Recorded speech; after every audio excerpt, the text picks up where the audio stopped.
Brunswick Stew from a wild hog's head for the 4th of July. William Hovey Smith, 2013. I'm the author of Backyard Deer Hunting, and I also hunt with muzzleloading guns, including muzzleloading pistols and revolvers. And that is how this particular hog was killed. Yep, with a muzzleloading revolver by my friend Cato Ajama. Now, if you're going to do Brunswick Stew, the first thing you need is a freshly killed hog. Yep. And you use the head from this hog to make the stew. Now, hog's head comes in all sizes, like this one, and this is a more usual version. Now, I extract the rest of the meat from the hog and package it up. Cato Ajama came to me with a freshly killed hog, and here is the head ready to go in the boiling pot. And in boiling pot. It takes a while to boil a hog's head and remove the meat.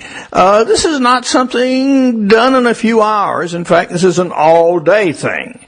But once you get through, you get a very meaty, good Brunswick stew. Now, what goes into this Brunswick stew? Okay. Traditionally, it was made from the meat from a wild hog's head or cured hog's head, and that was boiled and recovered. Now, to this was added whatever other wild game meat happened to be available. Now, in my particular stews, I usually have venison, so some of that goes in there.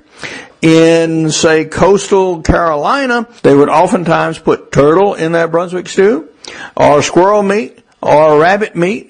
You notice it's red. Yeah, this is a tomato-based product. So you'll need several cans of stewed tomatoes with or without tomato sauce or tomato paste. Also, always corn. We eat a lot of corn in the South, and yeah, stewed cut corn, frozen, does fine. Canned corn does fine. But you want to use something that has some resistant kernels in them. I put another starch in my Brunswick stew, and very often butter beans. I didn't happen to have any, so I used some dried beans to go in this particular product. When you serve your Brunswick stew, I oftentimes take a little bit of the head and stick it out there on the table with it so people have no doubt about how this thing was derived. This is the real deal. And when we put it together on a plate, okay, this is what a typical Southern 4th of July meal might look like. You have watermelon, which is in season and in plenty on the 4th of July.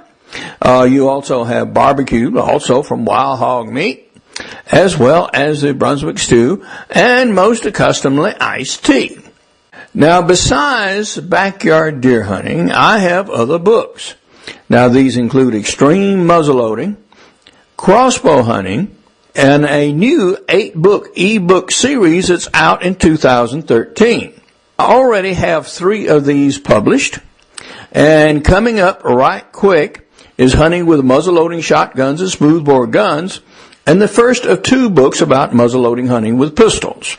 For more information on my books, blogs, videos, and release dates on the short shot muzzleloading books, go to my website at www.hoveysmith.com. Good hunting and good eats from the outdoors. Goodbye and God bless.